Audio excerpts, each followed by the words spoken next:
Bismillahirrahmanirrahim. Assalamualaikum warahmatullahi wabarakatuh.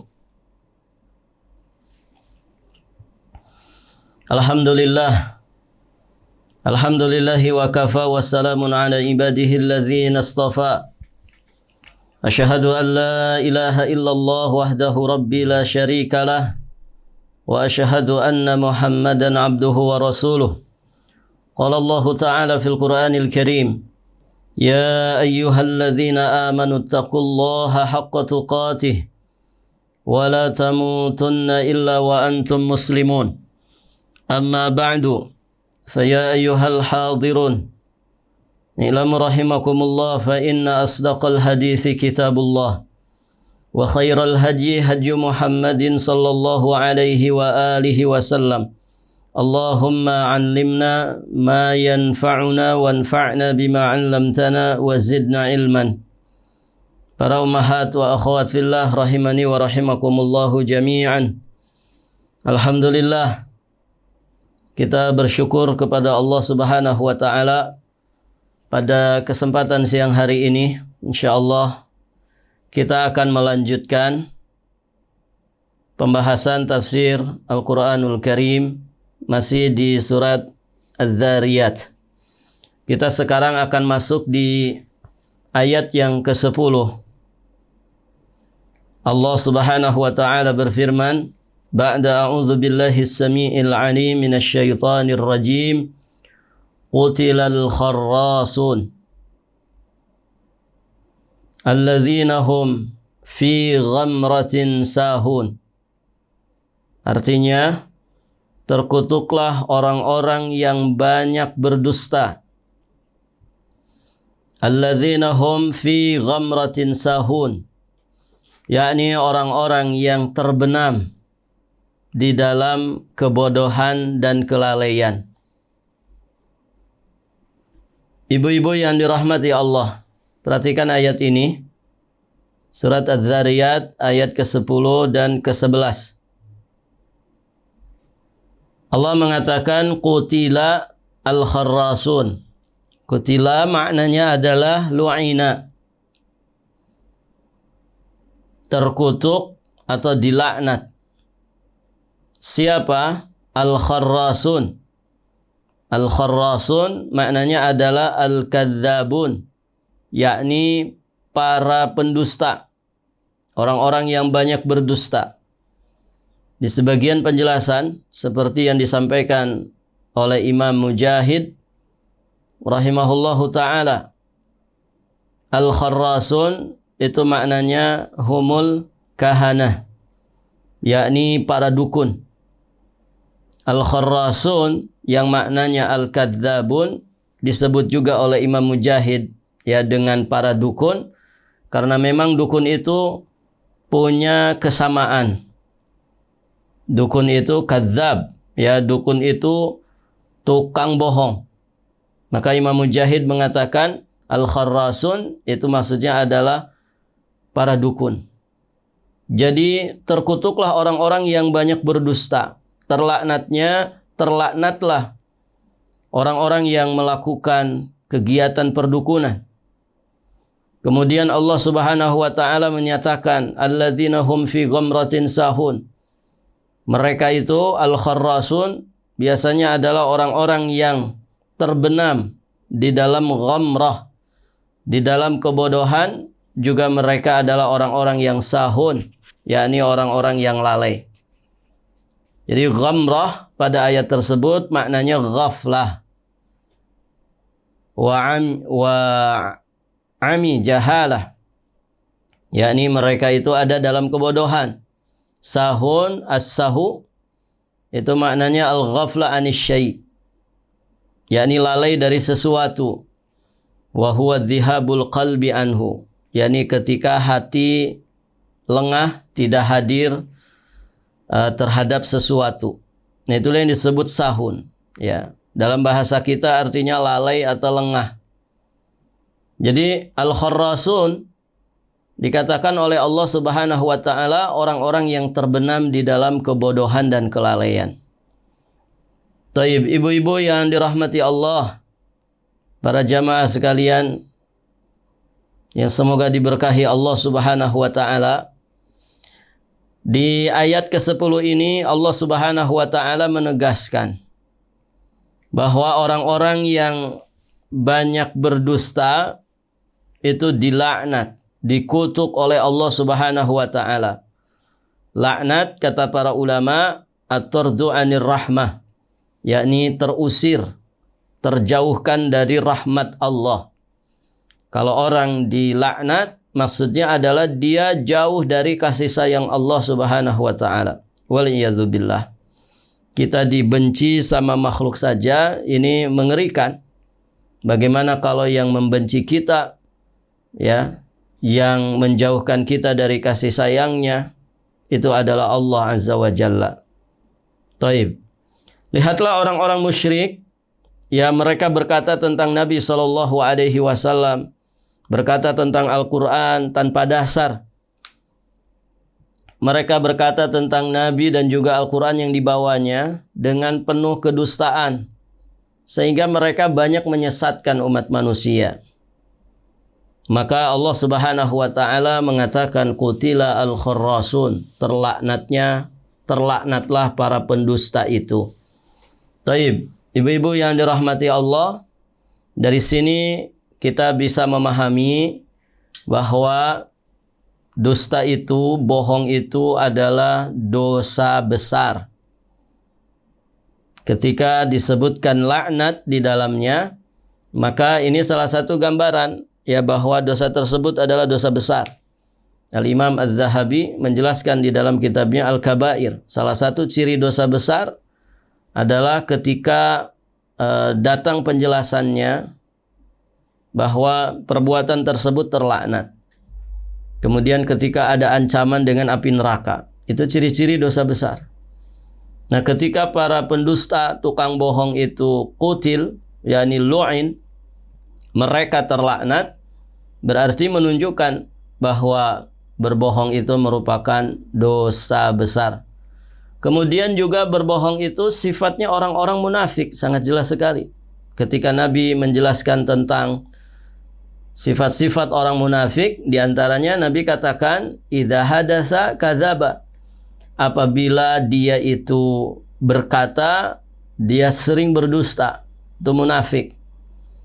Kemudian dusta atau bohong itu juga merupakan akhlak mazmumah. Dia akhlak yang tercela. Orang yang sering berbohong itu sulit untuk mendapatkan kepercayaan, kecuali di kalangan sesamanya, ya, sesama tukang bohong, ibu-ibu yang dirahmati Allah. Adapun di hadapan manusia, maka tukang bohong itu akan sulit mendapatkan kepercayaan. Dan waliyadzubillah, ketika dia tidak bertobat kepada Allah Subhanahu wa taala, tentu para pembohong itu di akhirat akan mendapatkan azab yang sangat mengerikan. Apalagi kalau yang dia dustai itu adalah ajarannya Rasulullah Shallallahu Alaihi Wasallam. Apalagi kalau orang itu menfitnah, menyebarkan berita dusta tentang Rasulullah, tentang Al-Quranul Karim. Ya. Waliyadzubillah. Ini dosanya sangat besar. Di akhirat nanti, ibu-ibu yang dirahmati Allah, ini dosanya mengerikan, azabnya mengerikan. Nabi Shallallahu Alaihi Wasallam pernah bermimpi. Nabi Shallallahu Alaihi Wasallam pernah bermimpi, dan kita sama-sama tahu mimpi Nabi itu hak, benar. Nabi bermimpi didatangi oleh dua orang laki-laki yang membawa beliau melihat berbagai macam siksaan yang dialami oleh orang-orang yang berdosa. Nabi menyebutkan di riwayat tersebut, ya, kata Nabi, ini kisah Nabi di dalam mimpi. Qala li, ya, kedua laki-laki itu berkata kepadaku, intalik, ayo berangkat, ayo berangkat.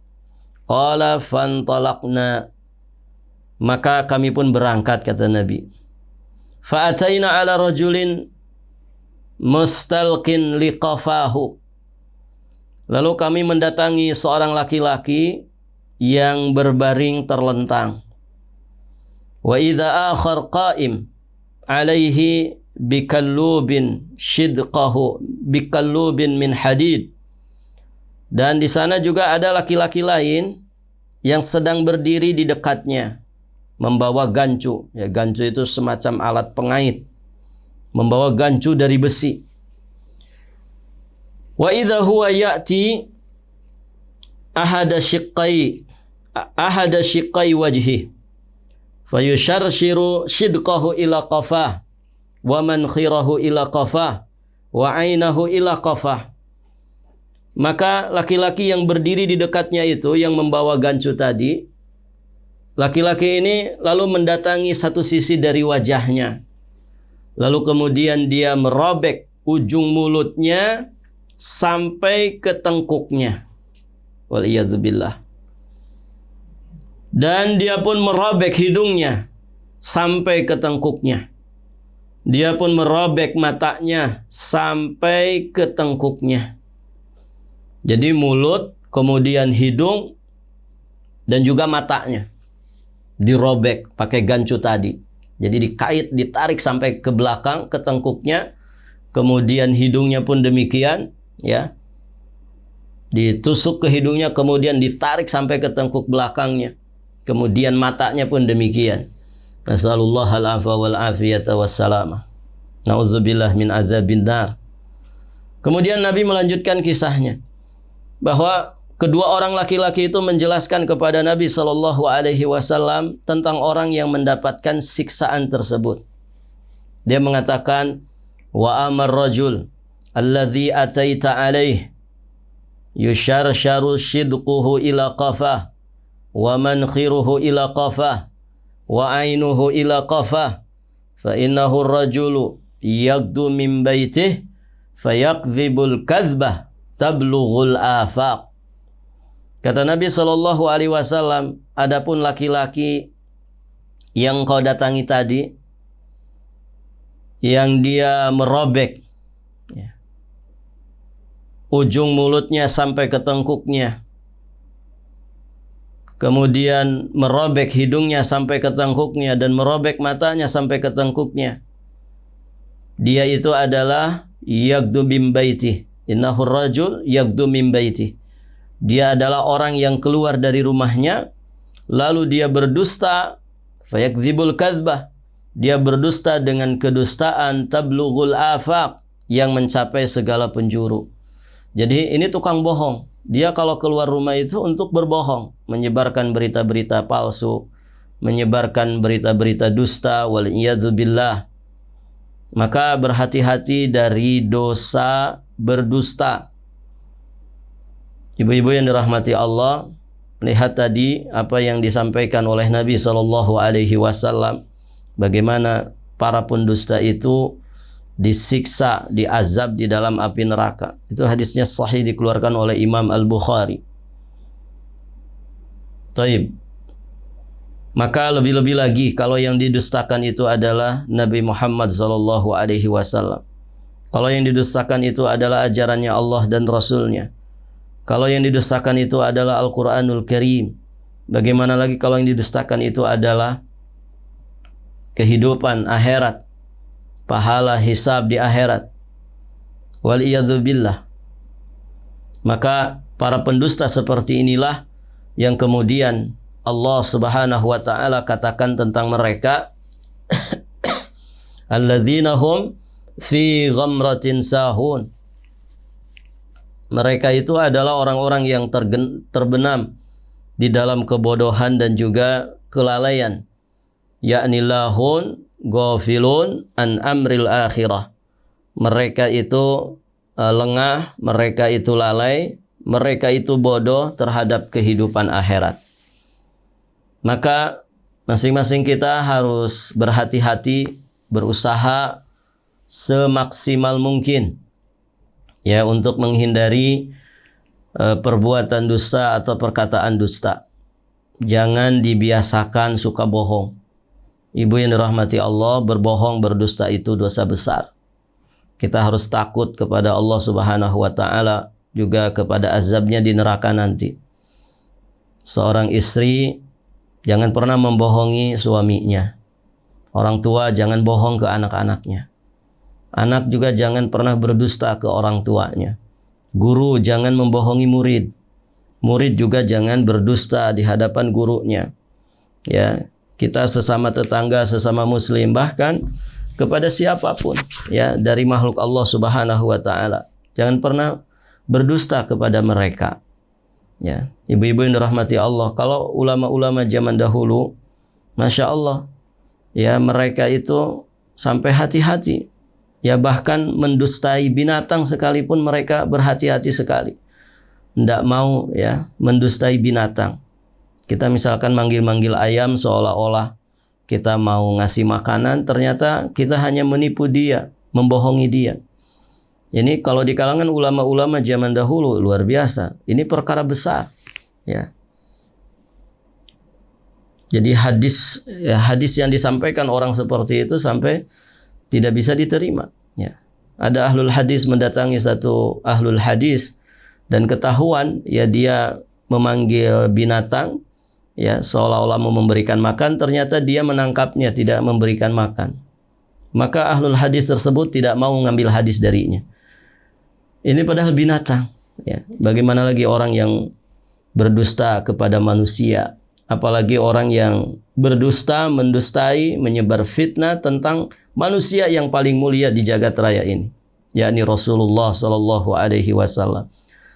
Dan tentu ini peringatan keras untuk orang-orang musyrik yang mendustai Nabi Sallallahu Alaihi Wasallam, memfitnah Nabi dengan fitnahan yang sangat keji, ya tanpa dasar dan penuh kedustaan. Ya, maka ibu-ibu yang dirahmati Allah, ambil pelajarannya dari ayat seperti ini. Semoga Allah Subhanahu wa taala menjauhkan kita semua dari dosa berbohong ini. Taib, ibu-ibu yang dirahmati Allah, berikutnya di ayat yang ke-12 Allah Subhanahu wa taala berfirman, yas'aluna ayyana yaumuddin. Mereka bertanya, kapankah hari pembalasan itu? Jadi para pembohong yang dikatakan oleh Allah orang-orang yang lalai dan bodoh sehingga mereka dilaknat itu, ternyata mereka mengolok-olok dakwahnya Rasulullah. Jadi mereka dikatakan pembohong, lalai, bodoh, terlaknat. Mereka suka menyebarkan fitnah tentang Nabi SAW, tentang Al-Quranul Karim. Ternyata mereka punya keburukan yang lain yang sangat banyak sekali. Nah, diantaranya ini, mereka mengolok-olok dakwahnya Rasulullah SAW. Mereka mengingkari, mengkufuri dakwahnya Nabi SAW. Mereka meragukan apa yang dikhabarkan oleh Nabi, menganggapnya sesuatu yang mustahil. Wal'iyadzubillah. Ibu-ibu yang dirahmati Allah, ya, ini adalah kelakuannya mereka. Ya. Jadi keburukan demi keburukan mereka lakukan. Mengolok-olok dakwahnya Nabi SAW. Ya, dengan berkata yas'aluna ayyana yaumuddin. Ya. Kapan itu hari pembalasan itu? Ya. Karena Nabi SAW dakwahnya mengingatkan manusia kepada Allah, mengingatkan manusia ke jalan yang lurus, mengingatkan manusia tentang kematian. Dakwahnya Nabi SAW mengingatkan manusia tentang kondisi di kehidupan akhirat nanti, apa yang akan dialami oleh manusia di kehidupan akhiratnya. Dakwahnya Nabi menjelaskan tentang surga dan juga neraka. Nah, itu diolok-olok oleh mereka. Kapan itu hari pembalasan itu? Ya. Jadi pertanyaan yang tujuannya adalah memperolok-olok. Tujuannya adalah melecehkan, menghina. Ya, bermain-main dengan itu. Maka ibu-ibu yang dirahmati Allah, kalau kita lihat ya, ayat ke-11, ayat ke-12, dosa bohong, dosa mengolok-olok, mencemooh, kedua-duanya merupakan dosa lisan. Kedua-duanya merupakan dosa lisan. Dosa terkait dengan lidah kita ini, dengan lisan kita ini. Maka berhati-hatilah dari dosa lisan. Jangan sampai lisan kita liar tanpa kendali syariat. Ibu yang dirahmati Allah Subhanahu wa taala, kesyirikan banyak terjadi pada lisan manusia. Ya, karena kata para ulama, di antara syirik yang banyak terjadi di tengah-tengah umat manusia adalah syirik dalam masalah doa, dan doa itu adalah amalan lisan.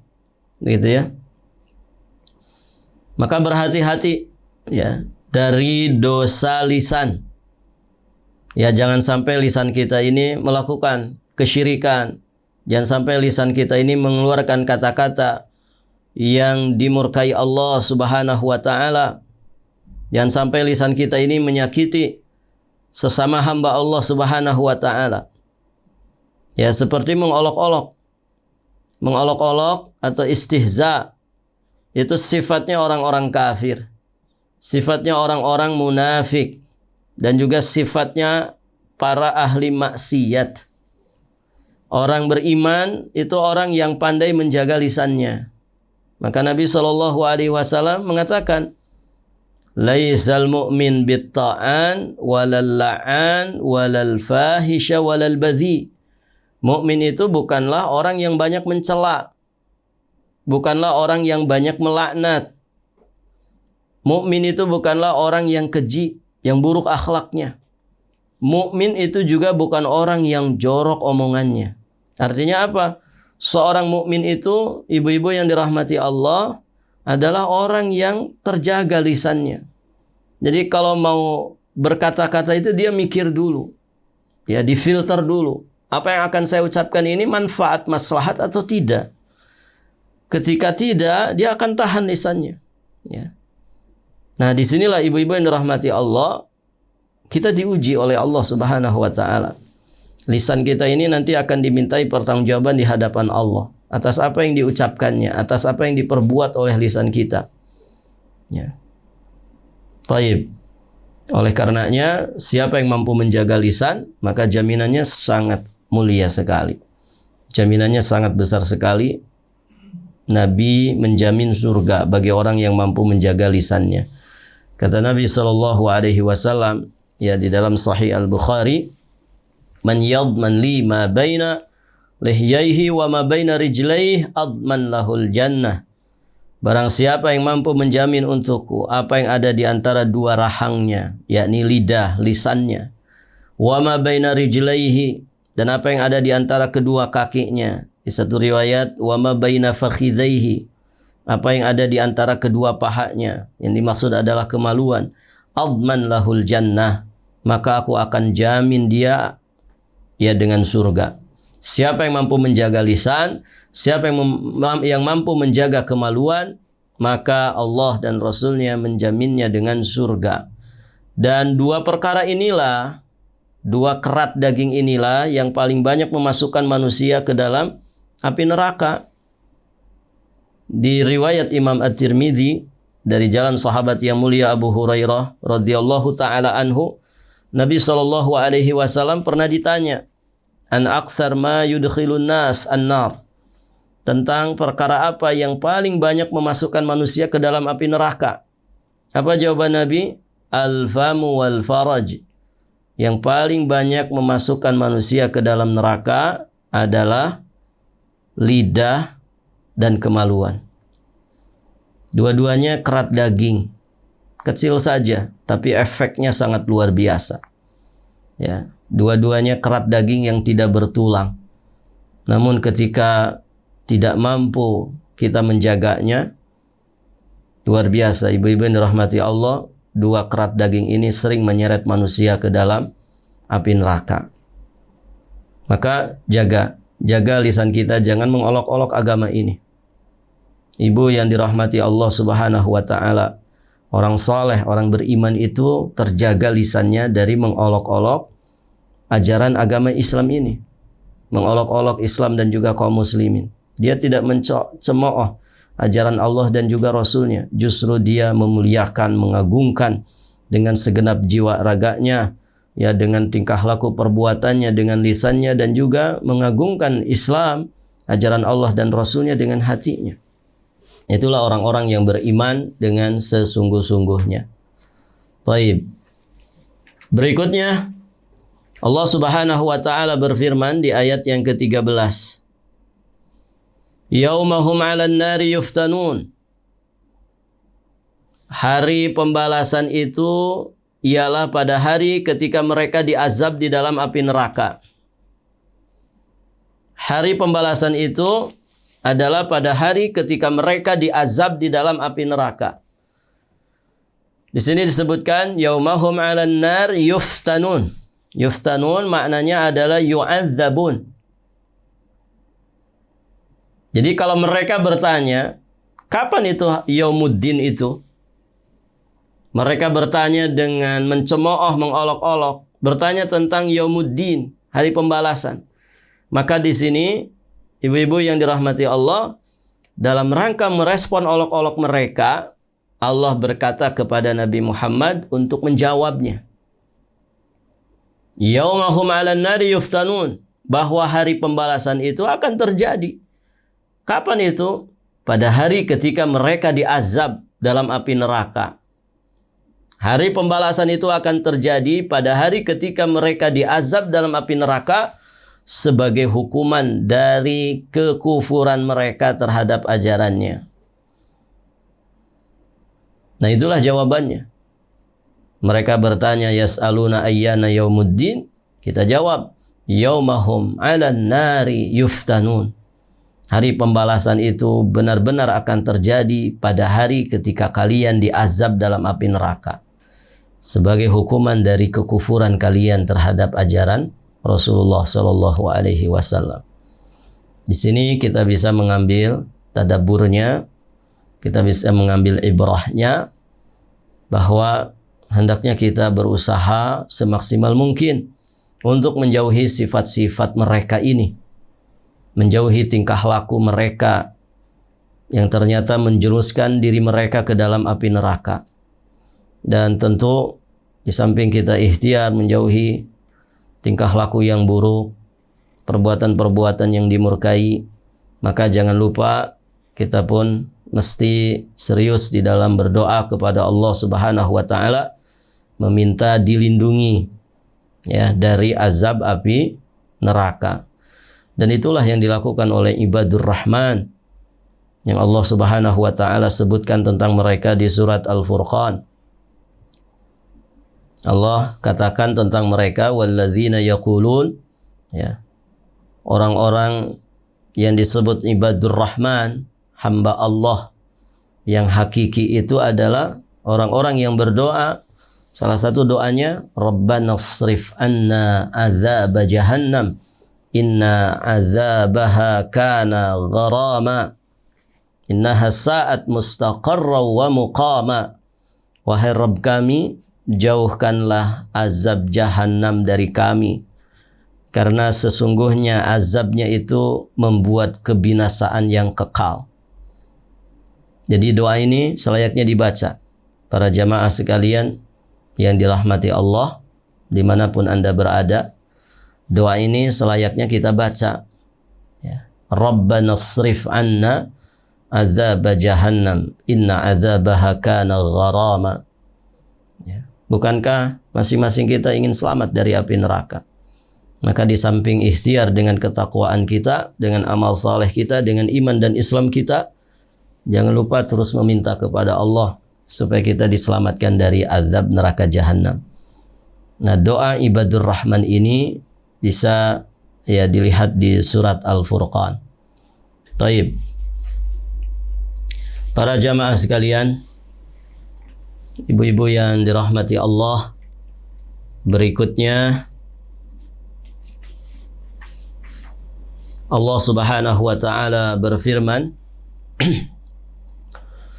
Zuqu fitnatakum hadzal ladzi kuntum bihi tasta'jilun.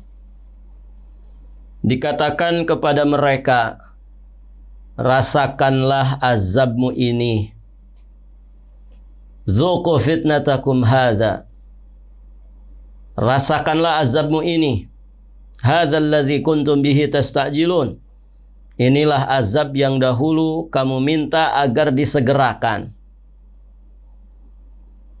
Taib. Perhatikan baik-baik ayat ini. Di ayat ke-11 ini Allah Subhanahu wa taala menggambarkan kepada kita bagaimana azab yang diberikan, ditimpakan kepada mereka ini.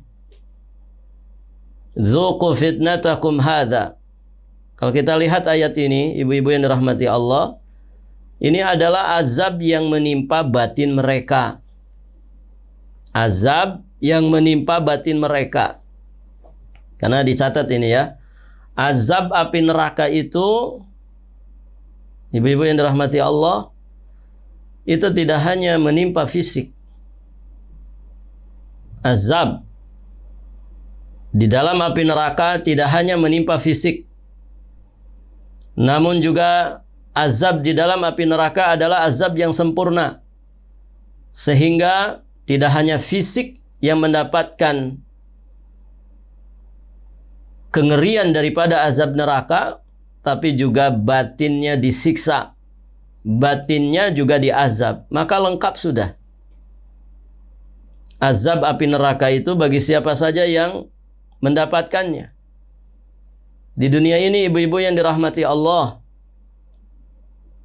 bagi orang-orang beriman, ya ketika mereka mendapatkan musibah, malapetaka, bencana yang itu merupakan bagian daripada ujian Allah, maka ketika menimpa fisik, hanya menimpa fisik. Hati orang beriman itu tetap tenang dengan imannya. Batinnya orang-orang beriman tetap damai dengan keyakinannya, dengan akidahnya, dengan ketauhidannya kepada Allah. Hatinya tetap tentram, ya, dengan janji pahala yang dia yakini di sisi Allah Subhanahu wa taala. Ya, berbeda dengan apa yang menimpa orang-orang kafir. Orang kafir itu, ibu-ibu yang dirahmati Allah, mereka di dunia saja sudah sengsara. Ya. Mungkin kelihatannya mereka mendapatkan segala apa yang mereka inginkan dari dunia ini. Kemewahan dunia mereka dapatkan, fasilitas dunia begitu mewah mereka dapatkan. Namun ibu-ibu yang dirahmati Allah, kebahagiaan mereka adalah kebahagiaan yang hanya mereka rasakan dengan fisiknya saja. Sesungguhnya jiwa mereka kosong, jiwa mereka kering, jiwa mereka hampa, ya, karena tidak ada iman di dalam batin mereka. Sampai ke alam barzah, mereka disiksa di alam barzah sampai datangnya kiamat, untuk kemudian berlanjut siksa itu di neraka Allah, dan bertambah lagi azab yang akan dia rasakan. Ya, tentu kesusahan di dunia berbeda dengan kesusahan di negeri akhirat. Ya, orang kafir yang disiksa di dalam api neraka, maka siksaan yang dia dapatkan tidak hanya menimpa fisiknya, batinnya pun disiksa oleh Allah. Nah, inilah salah satu siksaan batin. Apa itu? Kata Allah, dzuqu fitnatakum. Perhatikan di sini ayatnya. Dzuqu fitnatakum. Rasakan azab kalian ini. Rasakan siksaan untuk kalian ini. Begitu ya. Kalimat dzuqu fitnatakum ini kalau dibahasakan kita sudah jatuh tertiban tangga. Ya. Sudah dia itu menderita dengan siksaan, kemudian dipupuas. Ya, dipupuas itu dikecam, dicemooh, dihina, ya. Mungkin kalau dibahasakan kita, mampus kamu, begitu ya. Dzuqu fitnatakum, ya. Mampuslah kamu. Ini kecaman. Kalimat dzuqu fitnatakum ini sebagai kecaman, sebagai cemoohan, dan sebagai penghinaan terhadap mereka. Hadzal ladzi kuntum bihi tasta'jilun. Inilah azab yang dahulu kamu meminta agar supaya disegerakan. Nah, azab inilah, azab yang mereka rasakan ketika di neraka inilah, yang dulu ketika di dunia mereka tidak iman, mereka tidak mempercayainya. Sehingga dengan sombongnya mereka itu minta agar azab itu disegerakan. Nantang azab. Begitu ya. Ada bu yang suka nantang azab? Banyak ya. Orang-orang kafir dan orang-orang yang sejenis dengannya. Nantang azab. Ya. Jadi azab neraka itu ditantang. Mana azab neraka itu? Biar nanti kita ngumpul bareng lah di sana. Biar nanti reunian di sana. Nanti ngadain acara di sana. Ya. Ini nantang azab. Jadi orang kalau begitu kondisinya, ini persis seperti orang-orang kafir di masa Nabi Shallallahu Alaihi Wasallam. Waliyadzubillah. Ya, ditantang azab itu. Maka ketika mereka merasakan azab, Allah siksa batin mereka. Dzuku fitnatakum hadzal ladzi kuntum bihi tasta'jilun. Bukankah ini yang dulu kalian minta disegerakan? Sekarang rasakan, begitu ya. Nasallallahu al-afwa wal afiyata wassalam. Di ayat ke-12 tadi ya mereka menantang itu. Mencemooh, mengolok-olok. Yas'aluna ayyana yaumuddin. Mana itu hari pembalasan itu? Kapan sih terjadi ini? Diolok-olok. Maka Allah katakan dzuku fitnatakum. Sekarang rasakan azab itu menimpa dirimu. Hadzal ladzi kuntum bihi tasta'jilun. Dan azab inilah yang kalian dulu meminta disegerakan. Ibu-ibu yang dirahmati Allah, maka bersabarlah di dalam menjalani kehidupan dunia ini. Sabarnya kita untuk selalu istiqomah di atas ketaatan. Sabarnya kita untuk serius di dalam menahan jiwa dan raga kita supaya jangan jatuh ke dalam penyimpangan dosa dan maksiat.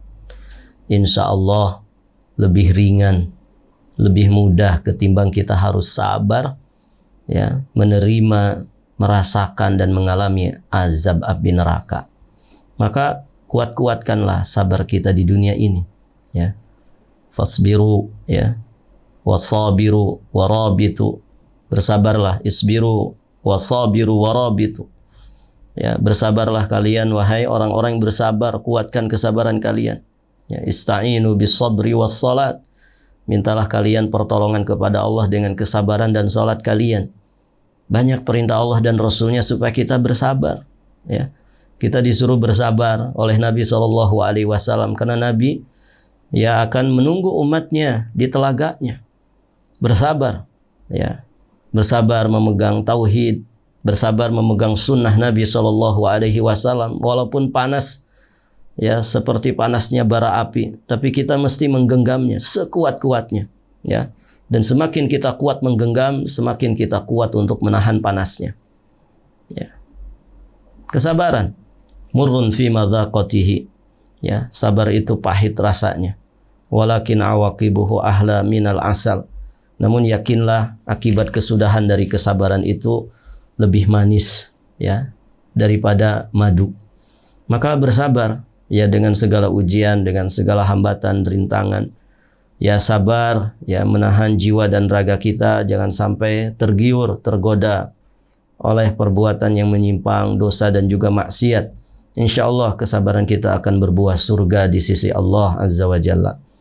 Selanjutnya, ibu-ibu dirahmati Allah, nanti Allah Subhanahu wa Ta'ala akan menjelaskan tentang apa yang akan didapatkan oleh orang-orang yang bertakwa. Taib. Sampai di sini dulu pelajaran kita. Semoga apa yang kita bahas bermanfaat bagi kita semuanya. Semoga Allah senantiasa menganugerahkan kepada kita semua ilmu nafi wal amalu salih. Ya, ilmu nafi dan juga amal yang saleh. Dan semoga Allah Subhanahu wa Ta'ala senantiasa menjaga, melindungi kita semua dari berbagai macam fitnah. Semoga Allah menganugerahkan sehat afiat kepada kita semua lahir dan batin. Melindungi kita semua dari keburukan dunia, ya, keburukan agama, keburukan alam barzah dan juga keburukan alam akhirat. Amin ya Allah ya Rabbal alamin. Kita cukupkan sampai di sini. Akhiru da'wana alhamdulillahi rabbil alamin. Billahi taufiq wal hidayah. Al-afu minkum. Wallahul muwafiq ila aqwamit thariq.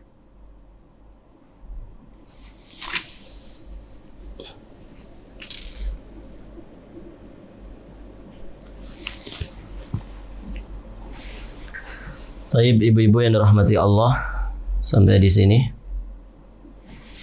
Kalau ada pertanyaan sebelum ditutup? Silahkan. Oh, thayyib.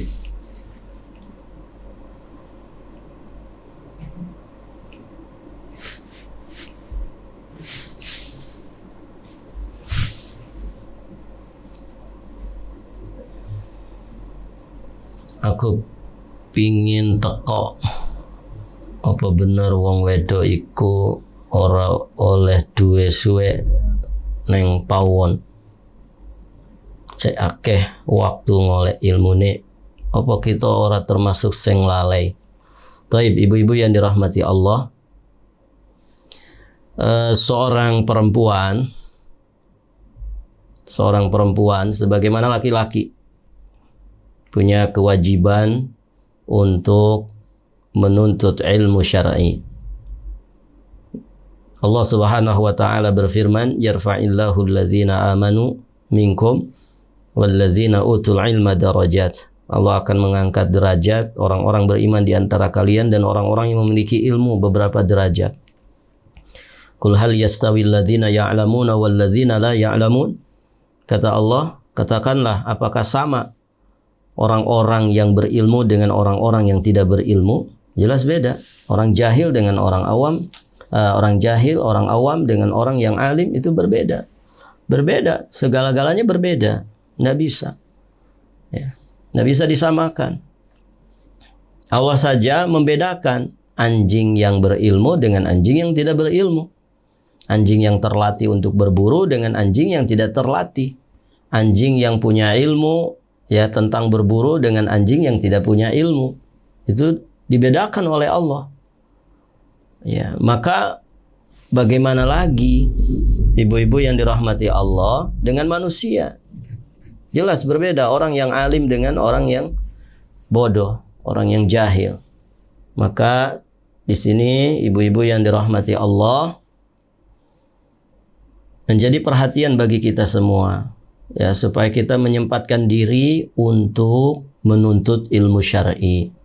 Ya, menuntut ilmu syar'i. Karena menuntut ilmu syar'i itu wajib. Kata Nabi SAW, "Talabul ilmi fariidatun ala kulli muslim." Menuntut ilmu itu merupakan kewajiban atas setiap muslim. Menuntut ilmu itu merupakan kewajiban atas setiap muslim. Kata para ulama, masuk dalam kalimat muslim itu muslimah. Jadi, ibu yang dirahmati Allah, kalau perempuan kerjanya cuma sibuk di dapur saja, tidak punya waktu untuk taklim, untuk mencari ilmu agama, apakah termasuk lalai? Ya jelas lalai. Ya, sesibuk apa gitu. Suami kan cuma satu. Gitu ya. Anak-anak boleh banyak, tapi kan anak ada gedenya. Kalau sekarang lahir anak ke-10, kakak-kakaknya sudah dewasa. Artinya apa? Bisa dikondisikan gitu ya.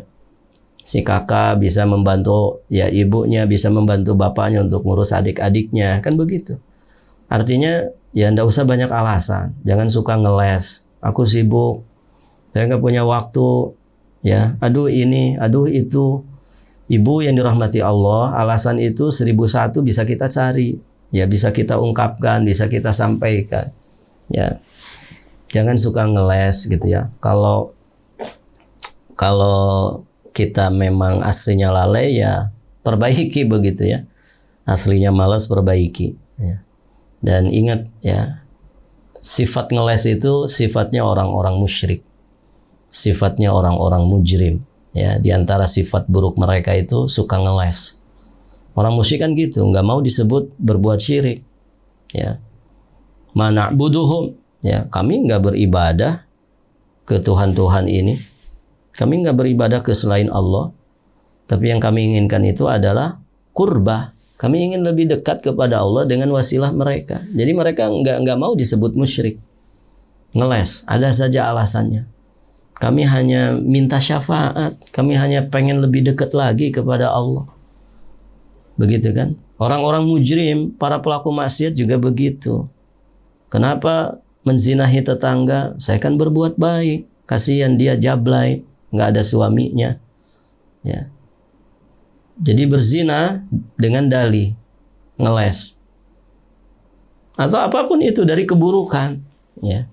Maka ibu-ibu yang dirahmati Allah, sempatkan, ya. Kita itu kan nggak sibuk selamanya. Suami misalkan ya, laki-laki yang cari nafkah rata-rata 8 jam. 8 jam, dan itu standar, bahkan standar nasional, ada standar internasional. Rata-rata orang itu kerja 8 jam, paling lama juga 12 jam. Dari jam 8 sampai jam 4, atau dari jam 6 pagi sampai jam 4 sore gitu ya. Artinya apa? Tidak selamanya kita itu kan sibuk. Tidak selamanya sibuk. Ibu-ibu juga kan nggak selamanya di dapur, di kasur, di sumur kan. Ada masa-masanya ya kita senggang, kita punya banyak waktu gitu ya. Apalagi ya misalkan anaknya belum ada, atau misalkan anaknya baru sedikit, ya masak sebentar sudah bisa tertangani semuanya, beberes sebentar di rumah ya bisa tertangani semuanya.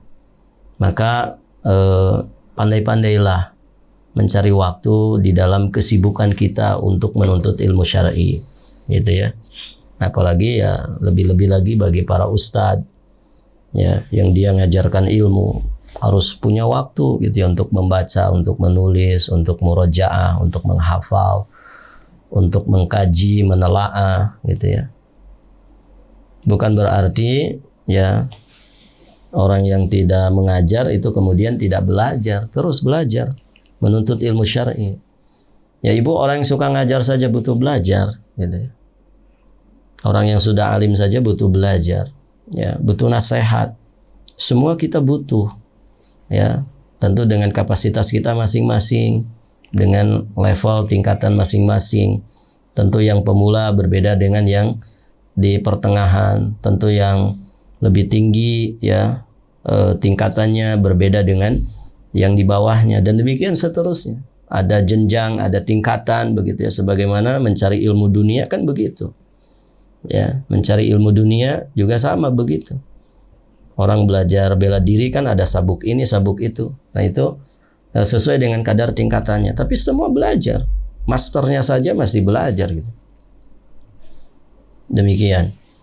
Nah kalau untuk urusan dunia kita belajar. Kenapa untuk urusan kebaikan agama kita nggak mau belajar?